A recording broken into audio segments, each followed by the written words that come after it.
మిత్రులారా, మనం గతకాలంలో విజేతల కంటే అతికులం మనం. విశ్వాసులం విజేతల కంటే అతికులం. ఎలా? దేనిని బట్టి అన్నటువంటి విషయాలను కూలంకషంగా నేర్చుకుంటూ వస్తూ ఉంటున్నాం.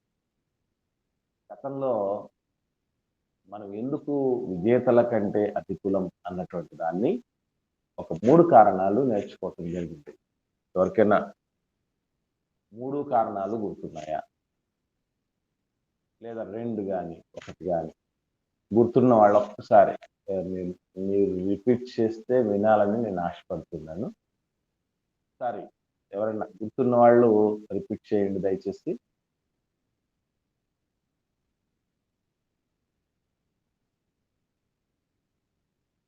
మంచిది.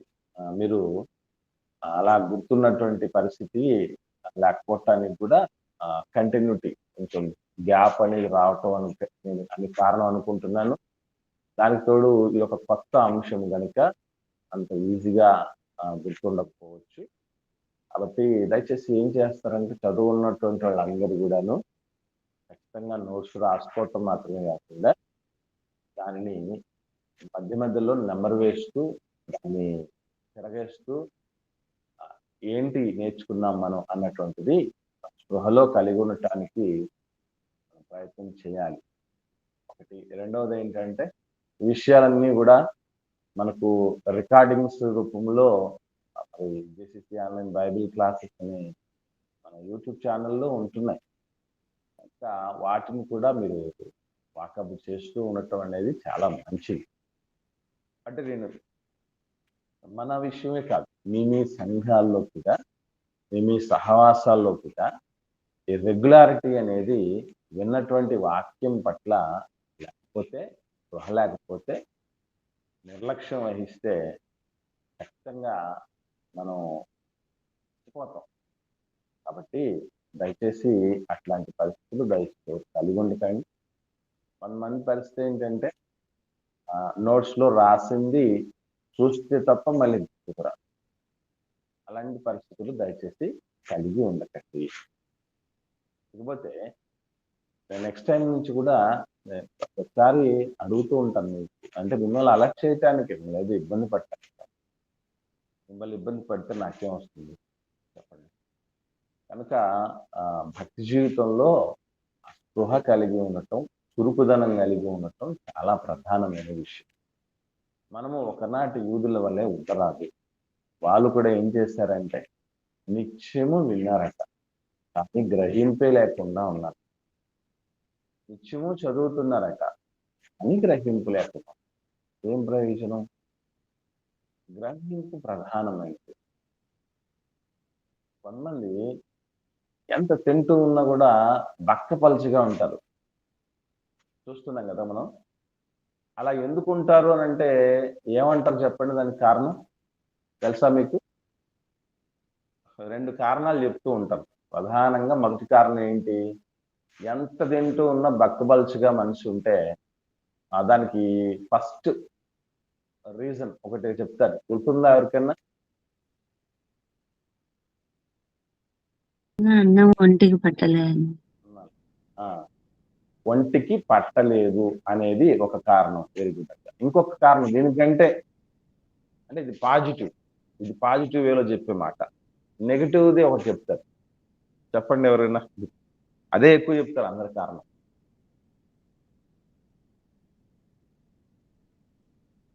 అదే చెప్తారు ఎక్కువ కారణం. అందరూ చెప్పే కారణం అదే. వంట పట్టడం లేదు అనే కారణం కంటే ఎక్కువగా ఇదే చెప్తారు. వీడు ఎంత తింటున్నా అంతే అని. ఇంకమ్మా కుళ్ళుబోతు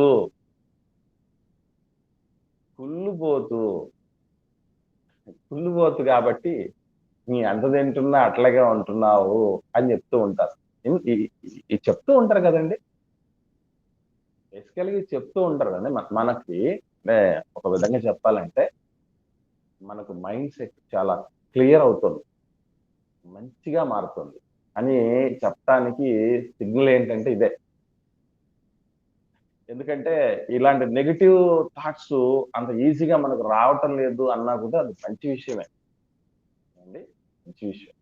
కాకపోతే సమయం వచ్చినప్పుడు సమాజం ఏమనుకుంటుంది అన్నది చెప్పడం మంచిది కానీ అది కూడా ఒకవేళ మనసుకు రాకుండా చేయటం అనేది చాలా గొప్ప సంగతి. Very good.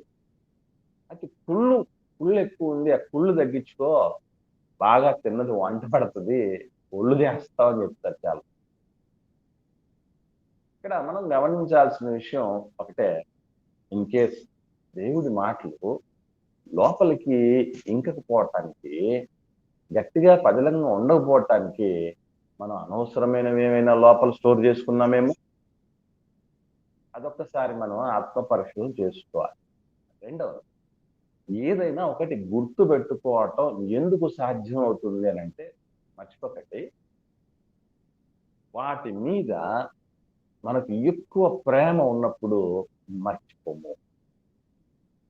వాటి అవసరత మనకు ఎక్కువ ఉన్నప్పుడు మర్చిపోము. చాలా మంది మా దగ్గరికి కంప్లైంట్స్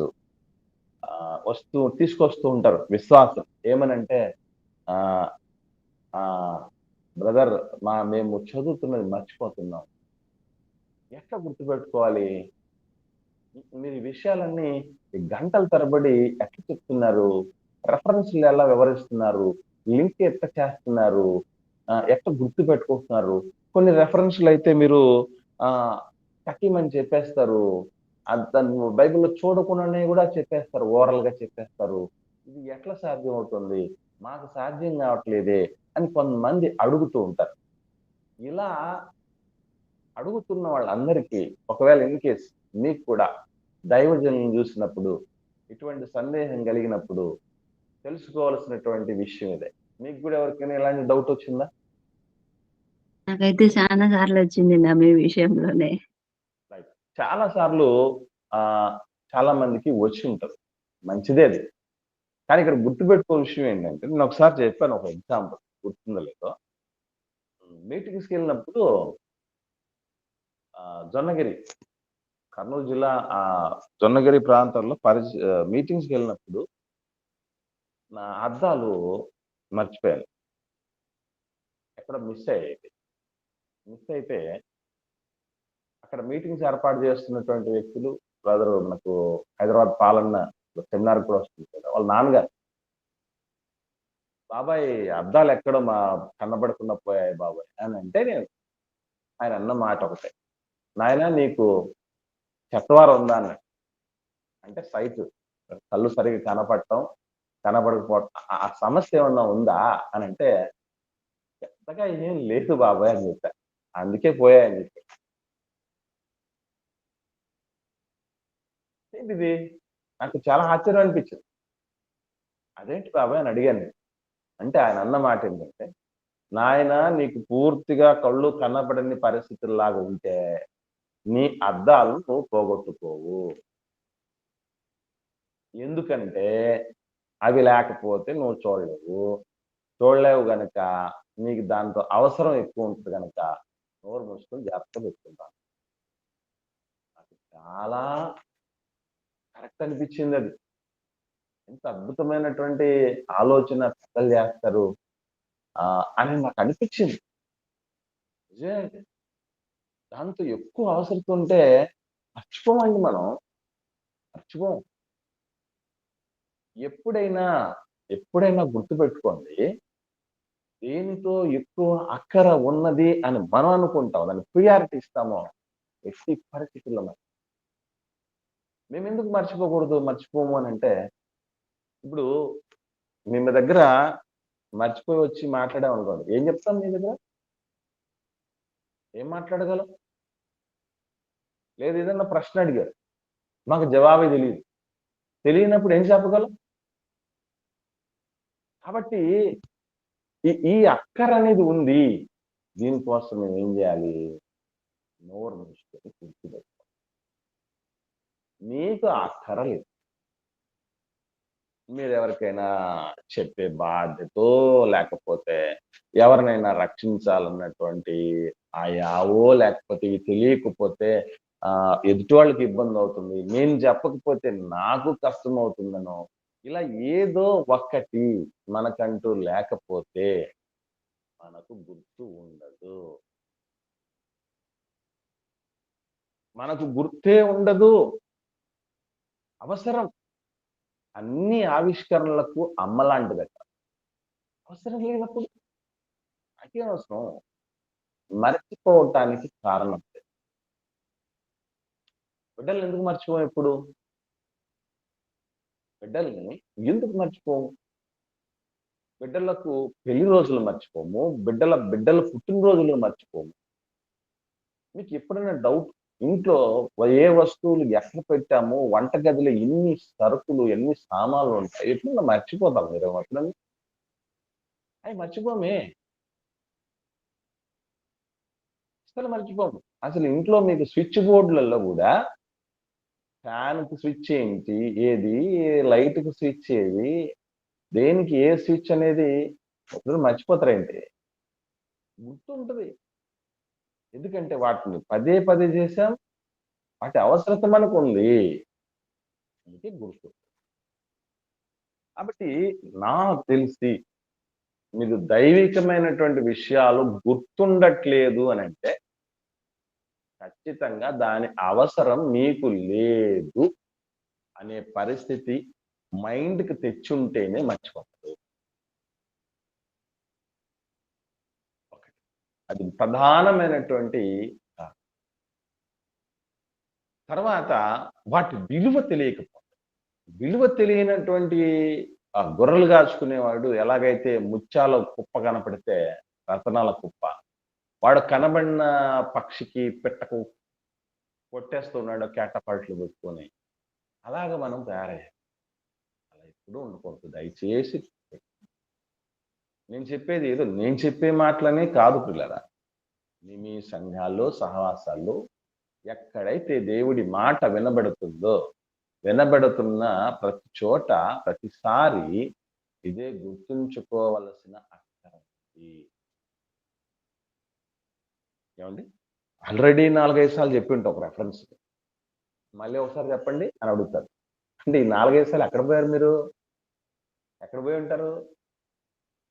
పోయారు. అది మంచిది కాదు. చురుకుగా ఉన్నట్ట గొప్ప భాగ్యం. రాసుకోకపోయినా మనోఫలకాలకే గట్టిగా ముద్రించుకొని ఉంటే ఖచ్చితంగా ఇప్పుడు మన జీవితంలో విజేతలం కావాలి. విజేతలం కావాలని తపన ఉంటే సరిపోద్ది, వచ్చేస్తుంది ఏంటి? అయిపోవాలి అనుకుంటే అయిపోతామేంటి? అయిపోవటానికి దానికి సంబంధించినటువంటి కొన్ని పద్ధతులు ఉన్నాయి, కొన్ని పరిస్థితులు ఉన్నాయి, కొన్ని అర్హతలు ఉన్నాయి, కొన్ని గుర్తించుకోవాల్సినవి ఉన్నాయి. అవి మనకు గుర్తు లేని పక్షాన మనం విజేతలు ఎట్లవుతాం? నాకే జయం అవసరం లేదు, నాకే విజయం అవసరం లేదు, నేనే విజేత కావాల్సిన అక్కర్లేదు అనుకున్న వాళ్ళకి నో ప్రాబ్లం. వాళ్ళు ఏం చేసినా చేయకపోయినా నో ప్రాబ్లం. కానీ నీకు నాకు కావాలి అనుకుంటే ఖచ్చితంగా గుర్తు. మొదటిది మొదటిది మనము ధర్మశాస్త్రం క్రింద గాని, పాపము క్రింద గాని లేము. రక్షించబడినటువంటి వాళ్ళకి పాప కాడి విరుగగొట్టబడినది. లోకమందు విజేతలకు ఒకరోజు కాకపోతే, ఏదో అంటారు కదా లోకంలో సామెత, మెడకు చుట్టుకున్న పాము ఏం చేస్తుందట? కరవక మానదు. కరువక మానదు అంట. మెడకు చుట్టుకున్న పాము కరువక మానదు అని అంటారు. ఇప్పుడు రిపీట్ చేసేటప్పుడు కూడా, రెస్పాండ్ అయ్యేటప్పుడు కూడా ఎప్పుడు ఒక్కరే రెస్పాండ్ అవుతున్నారు అనుకోండి, దానికి కూడా ఒక లెక్క ఉంది. అంటే ఏంటి అర్థం? మీరందరూ అలర్ట్గా లేరు. అందరూ ఒక్కసారిగా మాట్లాడితే ఎస్ అందరూ అలర్ట్గా ఉన్నారని అర్థం. ఒక్కొక్కరు రెడీగా ఉండగలగాలి. ఆ రెడీనెస్ అనేది లేకపోయినప్పుడు ఇవన్నీ మనకి ఎక్కవు. కాబట్టి పిల్లరా, అందరూ స్పందించండి దయచేసి. మొట్టమొదటిది అలా ఎలాగైతే మనం ఈ మెడకు చుట్టుకున్న పాము కరువక మానదు అన్నటువంటి చందాన మనం చెప్తామో, అలాగే లోకమందు ప్రస్తుతానికి విజేతలుగా చలామణి అవుతున్నటువంటి వారికి కూడా ఏదో ఒక రోజు ఆ పాపం పండి అది ఆ పాపం మనల్ని కాటు వేయటం ఖచ్చితంగా జరిగేది. మర్చిపోకండి. ఏమండి? చిన్న ఎగ్జాంపుల్ చెప్తాను మీకు అర్థం కావటానికి. కొందరు మందు తాగితే తప్ప నేను ఈ పని చేయలేను అన్నటువంటి ఫిక్సేషన్‌కొస్తారు. తెలుసా మీకు?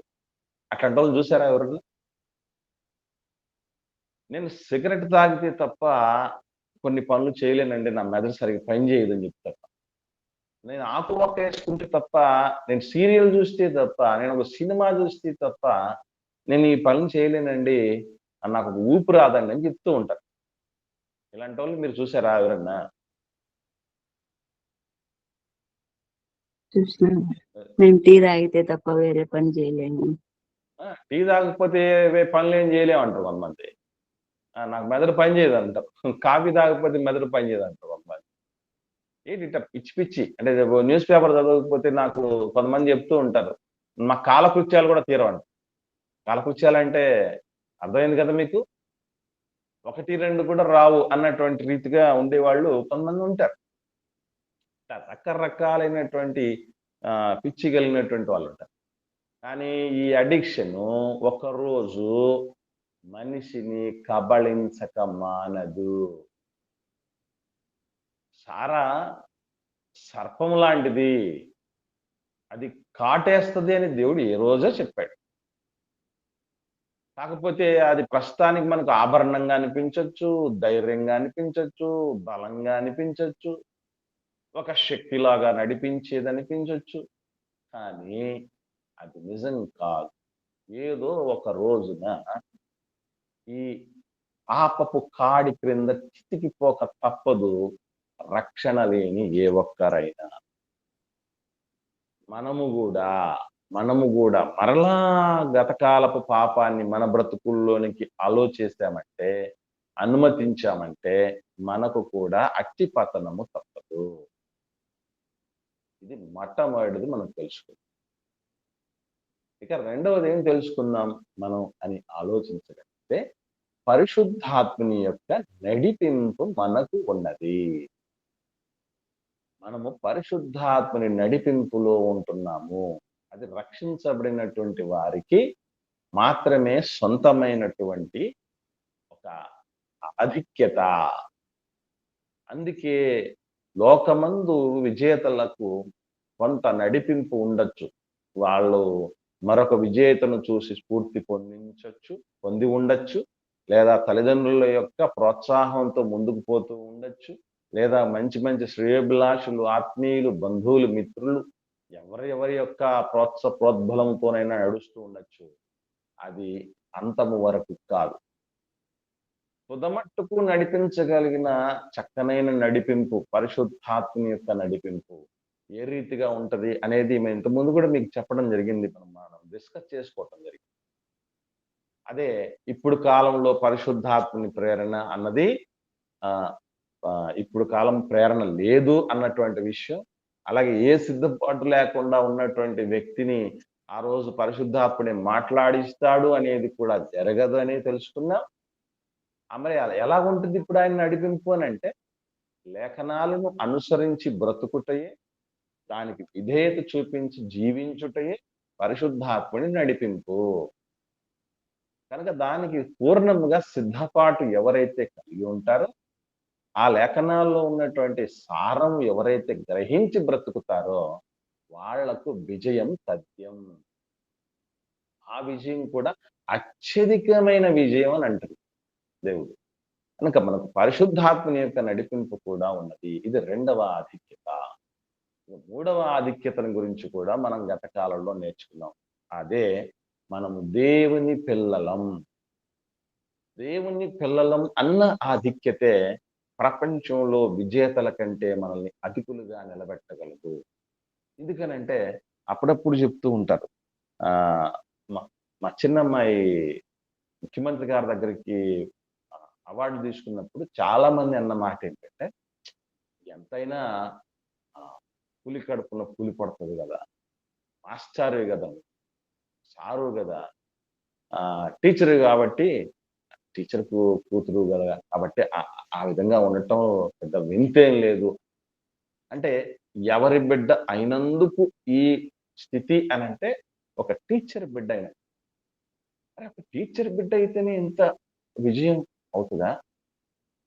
విజేతలు అవుతారా అంటే, టీచర్ బిడ్డ అయితే ఒక విజేతలు, డబ్బులున్న వాళ్ళ పిల్లలైతే ఒక విజేత, మంచి పేరు పలుకుబడి ప్రఖ్యాతలు ఉన్నటువంటి వాళ్లకు వాళ్ళ బిడ్డలైతే ఒక ఆధిక్యత. ఇవన్నీ అప్పుడప్పుడు చెప్తూ ఉంటారు కదా, పెట్టి పుట్టాడు రాయుడు. విన్నారు ఈ మాట? పెట్టి పుట్టాడు రాయుడు అంటుంటారు కదా. కానీ నిజంగా మన కోసం అంతా సిద్ధం చేసి దేవుడు మన కోసం మనల్ని పుట్టించాడు ఈ భూమి మీద. దేవుడి బిడ్డలం అన్నటువంటిది ప్రపంచంలో గొప్ప ఆధిక్యత. అందుకే ఆయన గొప్పవాడై దేవుని కుమారుడు అనబడును అని చెప్తారు. కనుక బిడ్డలని ఎప్పుడు కూడా ప్రతి తల్లిదండ్రులు ఎలా చూడాలనుకుంటారు చెప్పండి? ప్రతి తల్లిదండ్రులు, ప్రపంచంలో ఏ సగటు తల్లిదండ్రులైనా బిడ్డలను ఎలా చూడాలనుకుంటారు?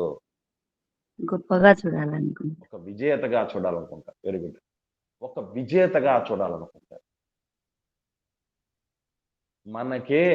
మనము చెడ్డవారమే ఉండే మనకు మన పిల్లల్ని విజేతలుగా చూడాలనుకుంటే, పరమదేవుడు మనల్ని ఎలా చూడాలనుకుంటారు? ఒక విషయం తెలుసో తెలియదనండి, నాకు కొన్ని సందర్భాల్లో దేవుడి యొక్క నడిపింపులు చాలా ఆశ్చర్యంగా అనిపిస్తాయి. శద్రక్ మేషక్ అబేద్నెగోల మీదికి అంత భయానకమైనటువంటి అగ్నిజ్వాలల్లో పడేసేంత శిక్ష వేస్తూ ఉంటే తండ్రి ఏం చేస్తున్నాడండి? దేవుడు ఏం చేస్తున్నాడు? అంత దాకా కూడా రానియకూడదు కదా. దేవుడు అనుకుంటే ఎంతసేపనండి రాజును తీసేయటం, నెబుకద్నెజరు రాజుకి శిక్ష కలగజేయటం, భయం పుట్టించటం పెద్ద విషయం దేవుడికి. అరే దేవుడి కోసం నాయన మేము జీవము గల దేవుణ్ణి సేవిస్తాము, నీ యొక్క ప్రతిమకు మొక్కము అన్నటువంటి వ్యక్తులకు దేవుడు అగ్నిజ్వాలలో పడేంత వరకు కూడా రానికూడదు కదా. మనకు అనిపిస్తుంది అట్లా కొన్ని కొన్ని సందర్భాలు. కానీ ఎప్పుడైతే వాళ్ళని అగ్నిజ్వాలలో పడేశారో ఆ తర్వాత వాళ్ళకి ఏమీ కాకుండా బయటికి రావటం జరిగిందో, అప్పుడు వాళ్ళంటే ఏంటో తెలిసింది. అంటే వాళ్ళ విజయం ఎంత ప్రపంచవ్యాప్తం చేశాడంటే, షద్రకు మెషకు అబేద్నెగోల దేవుడే దేవుడు, సర్వలోకములో ఈయనకు మించిన దేవుడు ఎవరు లేరని తాకీదులు రాసింది. అది వాళ్ళ దేవుడు కట్టబెట్టి. అట్లా చూడాలనుకుంటున్నాను దేవుడు. అందుకేనండి నేను ఎప్పుడు చెప్తుంటాను, బ్రతికితే చచ్చేలోపు బ్రతికే బ్రతుకును చూసి జీవితం అంటే ఇట్లా బతకాలి, మనిషిలాగా ఇలా బ్రతకాలి, దేవుని బిడ్డ అంటే ఎట్లా బతకాలని అంత ఉన్నతంగా బ్రతికి చావాలి, చాలా చేసి చావాలి. దానియేలు గారిని దేవుడు ఎంత విజేతగా చూపించాలను ప్రపంచాన్ని. ఇలా ఆయన దగ్గరికి వచ్చిన ఏ బిడ్డలనైనా సరే ఉన్నతంగా, అందుకే దేవుడు అంటాడు, సువార్త ప్రకటించే వాడి పాదములు ఎక్కడట? పర్వతముల మీద సుందరములు, శిఖరం, ఉన్నతంగా, కొండ మీద నుండి పట్టణం అంటాడు. మనం ఎవరనుకుంటారు దేవుని పిల్లలు అంటే? ఇంకా అంతకు మించిన గొప్ప దీవెన ధన్యత మరొకటి లేదు. అది లోకమందు విజేతలకు లేనిది. ఆ జయము తాత్కాలికమైనదే లోకమందు ఉన్న వాళ్ళకి, మనకి శాశ్వతం.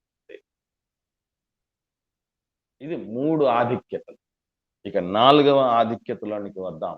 అదే మనకు రోమిలకు రాసిన పత్రికలో ఒకసారి చూద్దాం. 8వ అధ్యాయము 18వ వచనం నుండి 25వ వచనం వరకు నేను చదువుతాను. దీన్ని చూసినప్పుడు మనకు అర్థం కావాల్సినటువంటి విషయం ఒకటి ఉంది, అది మనం చూద్దాం. ఏమిటది? రోమిలకు రాసిన పత్రిక 8వ అధ్యాయము 18వ వచనం నుంచి, మన ఎడల ప్రత్యక్షము కాబోవు మహిమ ఎదుట ఇప్పటి కాలపు శ్రమలు ఎన్న తగినవి కావని ఎంచుచున్నాను.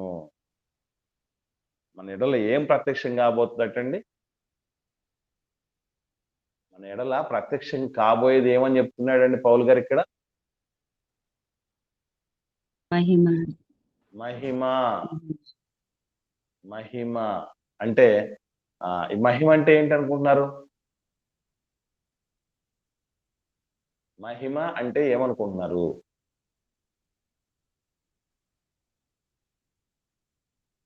మాట్లాడండి బ్రదర్స్ సిస్టర్స్. అమ్మా సైలెంట్ ఉండకండి, మీరు అనుకున్నది చెప్పండి. మహిమ అంటే ఏమని అనుకుంటున్నారు మీరు?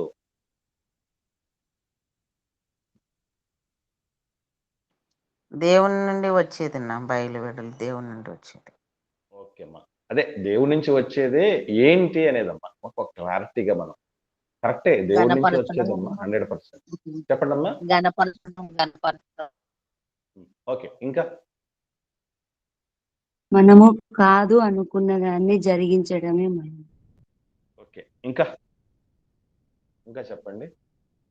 దేవుని దగ్గర ఉన్న మన ప్లేస్ అన్నా అనుకుంటా. ఓకే అమ్మా, రైట్. ఇక్కడ కొంచెం వెరీ గుడ్, దగ్గరకు వస్తారు అందరూ. వెరీ గుడ్, మంచి అటెంప్ట్స్, సూపర్, మంచిది.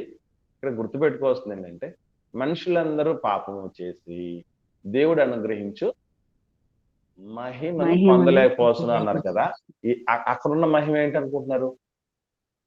మనం ఎప్పుడు చదువుతూ ఉంటున్నాం కదా, ఏ భేదం లేదు, మనుషులందరూ పాపం చేసి దేవుడు అనుగ్రహించి మహిమను పొందలేకపోతున్నారు అనే మాటలు మనం చూస్తూ ఉన్నాం కదండి. ఆ మహిమ ఏమనుకుంటున్నారు మీరు? ఒకసారి తెలియపరచండి, మీరు అనుకుంటున్నది చెప్పండి. మనుషులందరూ పాపం చేసి దేవుడు అనుగ్రహించి మహిమను పొందలేకపోతున్నారు అన్నాడు కదా పౌలు గారు. చాలాసార్లు చదువుతాం కదా మనం. ఆ మహిమ అంటే ఏంటి?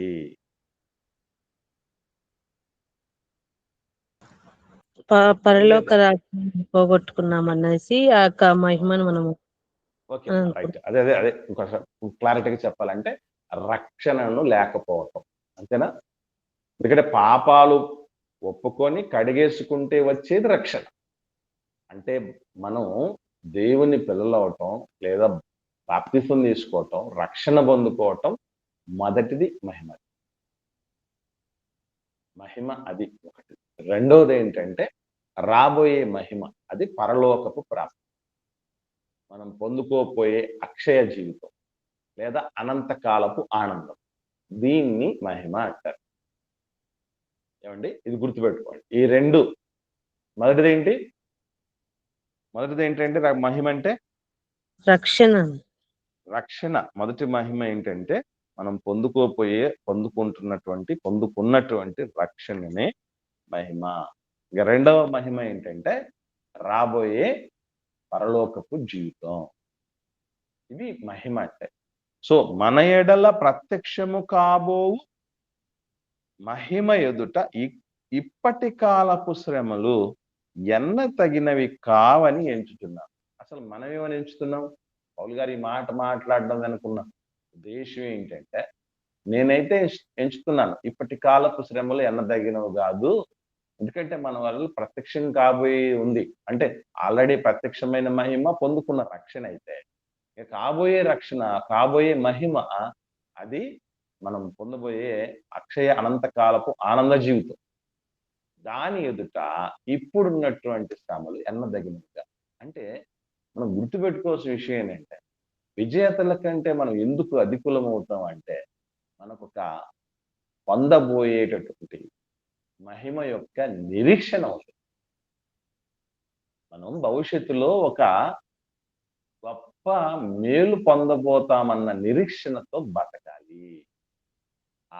అలా ఎవరైతే బతుకుతారో వాళ్ళు విజేతల కంటే, లోకపు విజేతల కంటే గొప్ప జయ జీవితం, ఆధిక్యత సొంతం చేసుకుంటారు. ఇది మనం మర్చిపోకూడదు. ఎందుకనంటే ఈరోజు మనం నిరీక్షణ, సిగ్గుపరచబడని నిరీక్షణ ఇప్పుడు 10th క్లాస్ రిజల్ట్స్ కోసం ఎదురు చూసిన వాళ్ళు ఉన్నారు, ఎదురు చూసే వాళ్ళు ఉన్నారు. మొన్నటి వరకు ఇంటర్మీడియట్ రిజల్ట్స్ కోసం ఎదురు చూసిన వాళ్ళు. అందరికీ సిగ్గుపరచని పరిస్థితి ఉంటుందా? రిజల్ట్స్ కోసం ఎదురు చూసిన వాళ్ళందరికీ కూడా సిగ్గుపరచబడని పరిస్థితులే ఉంటాయా? తల ఎత్తుకునే పరిస్థితులే ఉంటాయి. ఆ రిజల్ట్స్ ఎట్లా ఉంటాయి చెప్పండి? అందరికీ తల ఎత్తుకునే పరిస్థితి ఉండదు. కొందరు తల ఎత్తుకుంటారు, కొందరు తలదించుకునే పరిస్థితులు, కొందరు అవమానం భరించే పరిస్థితులు, ఆ, కొందరు ఆత్మ విమర్శ చేసుకునే పరిస్థితులు, రకరకాలైన పరిస్థితులు ఉంటాయి. అంటే ఈ రిజల్ట్స్ కోసం నిరీక్షణ లేదు. మనం దేని కోసం, ఉద్యోగం కోసం నిరీక్షణ చేస్తూ ఉంటారు, సొంత ఇల్లు కట్టుకోవాలని నిరీక్షిస్తూ ఉంటారు, అప్పులు తీరాలన్న నిరీక్షణతో ఉంటారు, పిల్లలు వెలగాలన్న నిరీక్షణతో ఉంటారు, పిల్లలు ప్రయోజకులు అవ్వాలన్న నిరీక్షణతో బతుకుతారు కదా. అనారోగ్యం దూరం అవ్వాలన్న నిరీక్షణతో బతుకుతారు. ఇవన్నీ కూడా ఏదో ఒక రూపేణ ఎవరినో ఒకరిని సిగ్గుపరిచేవే. కానీ దేవుడు ఏమన్నాడు తెలుసా? ఈ నిరీక్షణ మనలను సిగ్గుపరచదు అన్నాడు. సిగ్గుపరచబడని మహిమను పొందుతామన్న నిరీక్షణ మనల్ని ఏం చేయనిస్తుందంటే, ప్రస్తుత కాలంలో ఎన్ని ప్రాబ్లమ్స్ వచ్చినా కూడా ఇది ఎంతటిది, రాబోయే దానితో పోలిస్తే ఈ నష్టం ఎంతటిది అని. చిన్న ఎగ్జాంపుల్ చెప్తాను, బాగా అర్థం కావాలి. ఏమండి, అమ్మ పురిటి నొప్పులు ఎందుకు సహిస్తుంది? అమ్మలు చెప్పండి ఒకసారి, ఎందుకు సహిస్తారమ్మా అట్లా? ఏమన్నా చిన్న నొప్పులు అనుకుంటున్నారా? ఏమండి, బిడ్డను చూసి ఆ నొప్పులు మర్చిపోతాం, నా బాధ. వెరీ గుడ్ అమ్మా, very good. First of all మనం గమనించగలిగితే, స్త్రీ ప్రసవించబోతున్నప్పుడట ఆ బిడ్డను చూసి ఆ నొప్పులన్నీ మర్చిపోతాం, బాధలని. ప్రపంచంలోనండి అత్యంత ప్రమాదకరమైన నొప్పులు పురుటి నొప్పులని. శరీరంలో ఉన్న ఎముకలను 20 సార్లు విరిచేస్తే ఎంత పెయిన్ ఉంటుందో అంత పెయిన్ వస్తుందట అమ్మ. నార్మల్ డెలివరీ అయిన వాళ్ళకి తెలుస్తుందండి, సిజేరియన్ ఆపరేషన్ అయినటువంటి తల్లులకు అర్థం కావు. కానీ నిజంగా నాకు ఎప్పుడూ ఆశ్చర్యం అనిపిస్తుందండి. అంత భయానకమైనటువంటి చచ్చిపోతారండి కొంతమంది, అసలు తట్టుకోలేక, పెయిన్స్ తట్టుకోలేక చచ్చిపోతారు. పురిటి నొప్పులు తాళలేక చనిపోయినటువంటి తల్లులు మనం ఎంతమంది చూస్తాం. ఈవెన్ సిజేరియన్ ఆపరేషన్ అయినటువంటి తల్లి కూడానండి, అప్పుడు ఆపరేషన్ అయిపోయిన తర్వాత నుంచి మొదలవుతాయి వాళ్ళకి ప్రాబ్లమ్స్. ఆ పెయిన్స్ కూడా చెప్పనలవి కానీ ఇవన్నీ మర్చిపోతారు. ఎందుకనంటే రాబోయే నా ప్రతిష్ఠి ఏమని పిలుస్తారు వచ్చినటువంటి వాళ్ళు? అమ్మా అని నన్ను పిలుస్తారు, కొడుకు కానీ కూతురు కానీ. నాకంటూ ఒక వారసుడు ఉన్నాడు, వారసురాలు ఉంది, సన్ ఆఫ్, డాటర్ ఆఫ్ అని నా ప్రతినిధులుగా, నా రూపంతో, ఆ పోలికలతో నన్ను ఎప్పుడు అమ్మ అని పిలిచేటటువంటి వ్యక్తులు వస్తారు అన్న ఆ నిరీక్షణ ఏం చేయిస్తుందంటే, ఈ బాధలు ఆ బిడ్డల ముందు చిన్నది అనిపిస్తాయి. అంతే కదండి. నిజంగా ఒక చావు అంచులకు, నేను ఇంతకుముందు చెప్పాను, మీకు గుర్తుందా లేదు? సీమంతం ఎందుకు చేస్తారు? గుర్తుందా లేదని మర్చిపోయారు. ఒకవేళ చనిపోతే సీమంతం అన్నది ఎందుకు? ఆమె కోరుకున్నంత పెట్టండి, చెయ్యండి ఎందుకు చెప్తారనుకుంటున్నారు? అవి చెప్పలేము. ఆ బిడ్డ బతుకుతుందో చనిపోతుందో తెలియదు. ఒకప్పుడు పరిస్థితి అండి నేను చెప్తున్నా, ఇప్పుడు కాదు. ఆమె కోరుకున్నట్టుగా కోరుకున్న తిండి పెట్టండి, మంచి సంతోషంగా ఉండనివ్వండి అని సీమంతం అనేది ఆ ఉద్దేశంతో మొదలు పెట్టడం అనేది జరిగింది. కానీ దీన్ని కూడా ఒక సంబరంగా చేసుకునేవాళ్ళు. నెల తప్పింది అని అంటే సంబరపడుతుందండి తల్లి. ఎందుకంటే ప్రత్యక్షం కాబోయేటటువంటి ఒక రూపం, ఓ కలల రూపం, ఓ చిన్న నలుసు దానికోసం ఈ పెయిన్స్ అన్ని మర్చిపో, మనం కూడా రాబోయే గెయిన్స్ కోసం ఈ పెయిన్స్ ని చిన్నవిగా భావించాలి. ఈరోజు భక్తిగా నిలదొక్కుకోవాలనుకున్నోడికే ప్రాబ్లమ్స్. మళ్ళీ చెప్తున్నా, నీతిగా బతకాలనుకున్నోడికే ప్రాబ్లమ్స్. నీతులు ఇవన్నీ కూడా గోతులో పడేసేవాడికి ఏం ప్రాబ్లమ్స్ ఉండదు తెలుసా అండి. ఎవరైతే నీతిగా నిజాయితీగా బతకాలనుకుంటారు, నిబద్ధత బతకాలనుకుంటారు, వాడికే ప్రాబ్లమ్స్ 100%. ఎందుకంటే అలా నీతిగా బతుకుతున్నప్పుడు చాలా సవాళ్ళు అయిపోతాయి. దేవుడు కోరుకున్న రీతిగా మనం జీవించాలనుకున్నప్పుడు వస్తాయి సమస్యలు.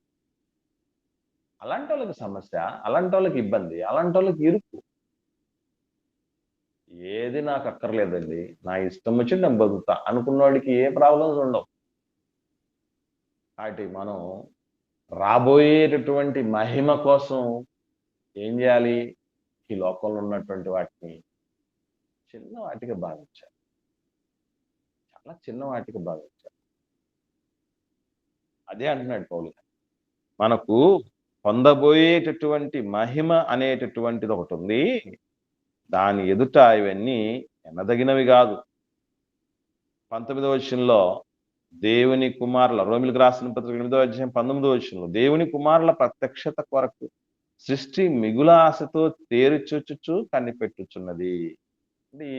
ఈ మాటలు మనం చాలాసార్లు చదివాం, కానీ ఆ లింకులు చేసి చదవాలండి. మనం లింకులు చేసి ఆలోచన ఎలా ఇది అని అంటే, దేవుని పిల్లలు అనేటటువంటి వాళ్ళు ఎక్కడ తేలిపోతారో తెలుసా? ఎక్కడ ఫిల్టర్ అయిపోతారో తెలుసా అండి? అక్కడ లింకులు అవి, పై మాటకి కింది మాటకి లింక్ అది. ఎప్పుడైతే శ్రమలు వస్తాయో ఈ శ్రమలు దగ్గర ఏమైపోతారు అని అంటే, మనిషి బలహీనుడైపోతాడు, బలహీనరాలైపోద్ది విశ్వాసం. దేవుడి మీద నమ్మకం సన్నగిల్లిపోద్ది ప్రాబ్లమ్స్ వచ్చినప్పుడు.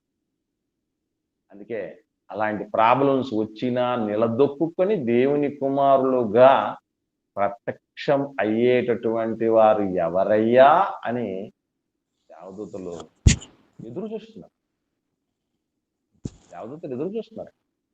ఈ ప్రాబ్లమ్స్ వచ్చినప్పుడు ఏమనిపిస్తుంది మనకి?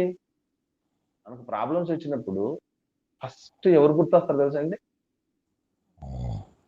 దేవుడు గుర్తొస్తాడు. అమ్మా మ్యూట్ లో పెట్టుకోండి. పట్నం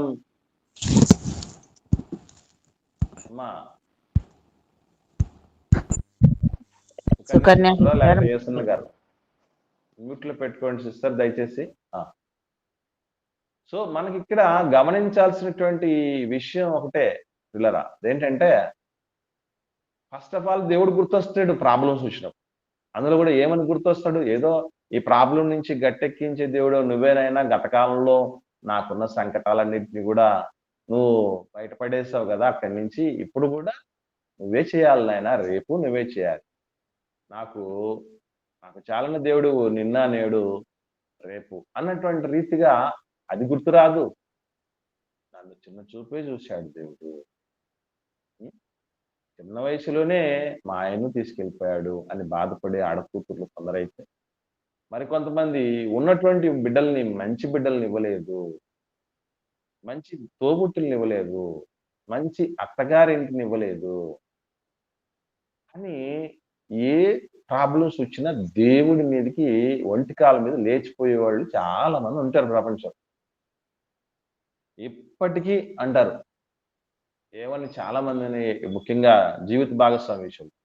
నేను మళ్ళీ చెప్తున్నాను, ఇంతకుముందు చెప్పాను, మన యొక్క ప్రమేయం లేకుండా దేవుడు ముందుగానే రెడీ చేసి పంపించిన వాళ్ళు 3 రకాలైనటువంటి బంధాలు.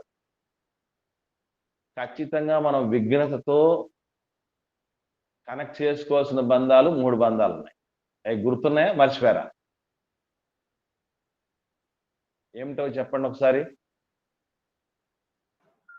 వీళ్ళకే పుట్టాలని ఒకటేనా?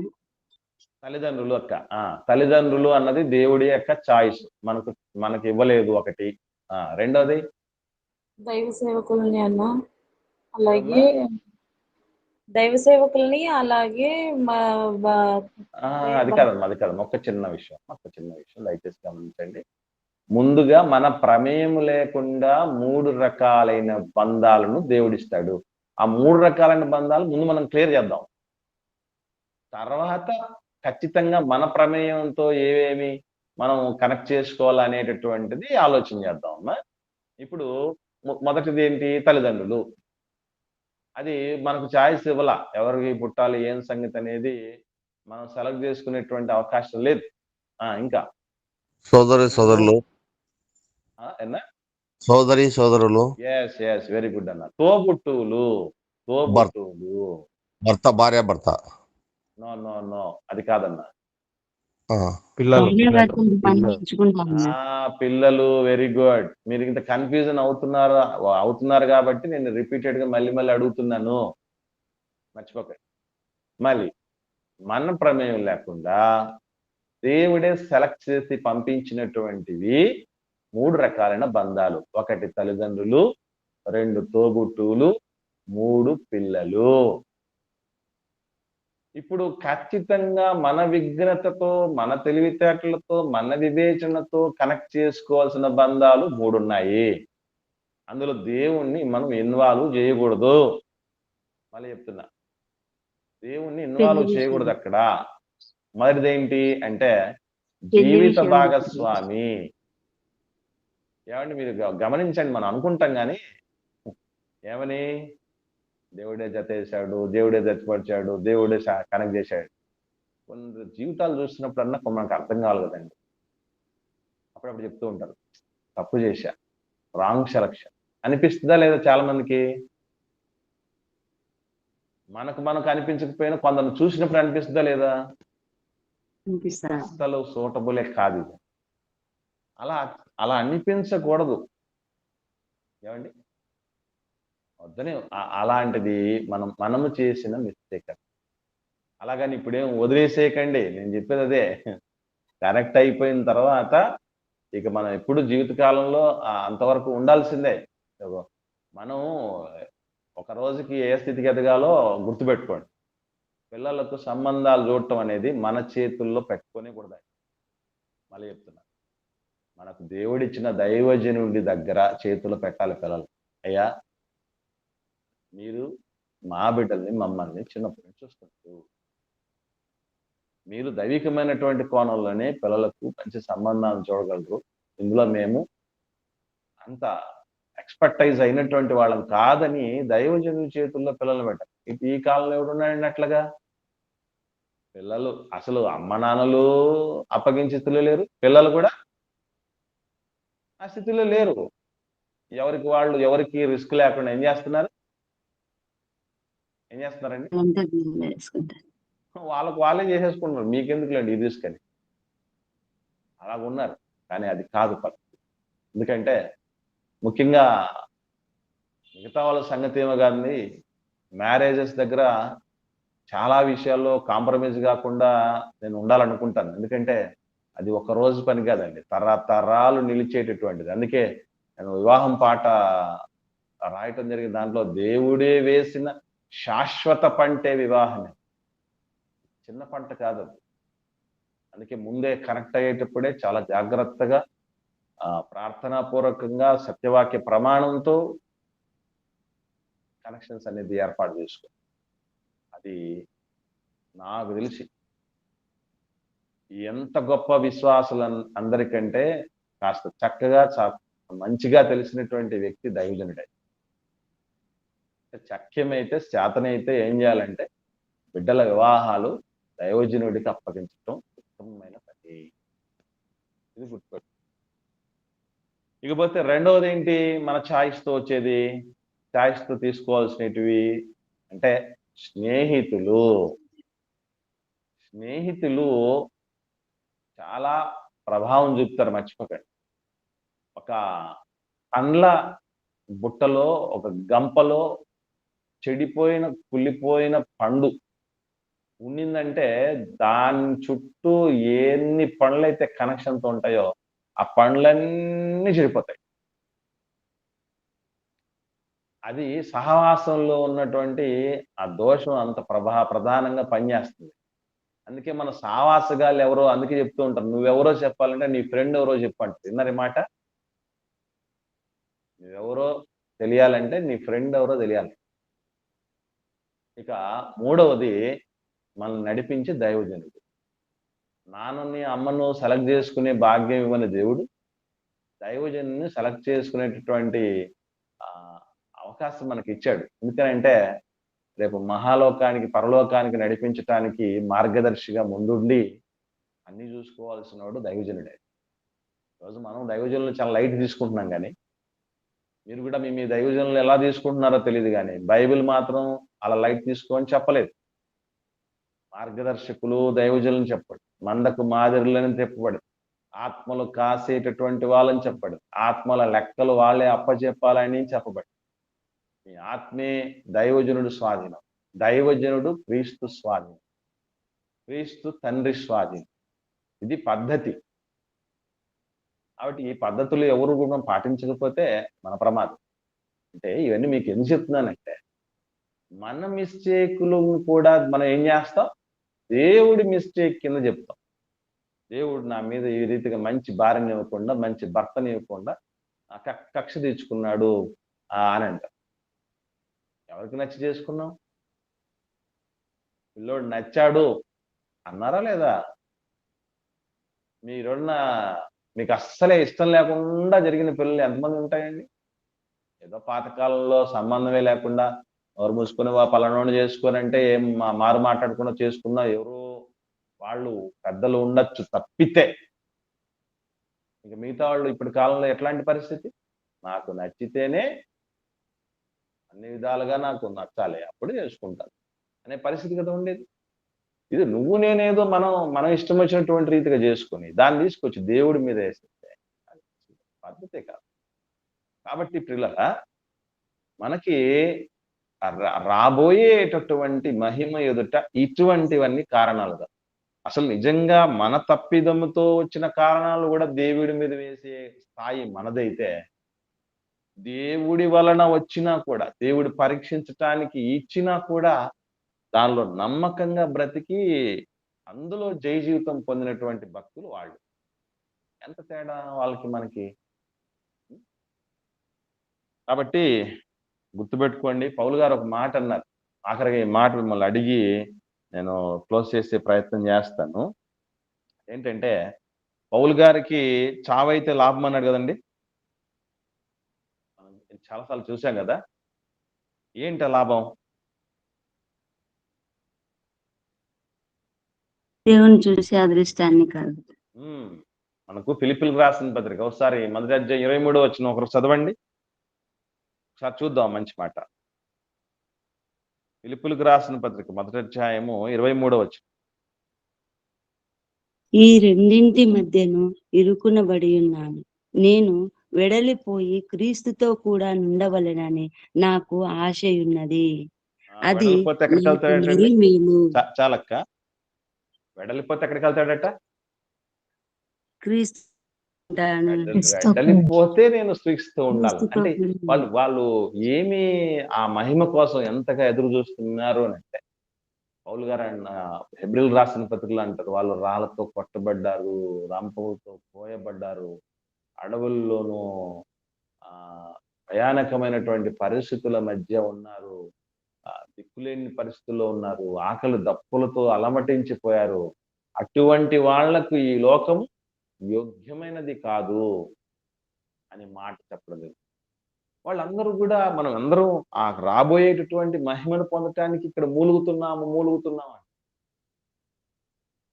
అది పొందబోయేటటువంటి మహిమ యొక్క నిరీక్షణ, అది ఎప్పుడైతే అక్కడికి పోవాలనుకున్నటువంటి వాళ్ళు, మనం పరలోకం పోవాల్సిన వాళ్ళు, ఈ లోకమే మంది కానప్పుడు ఈ లోకంలో ఉన్నటువంటి బాధలు ఇవన్నీ ఇవి ఎంతకాలం?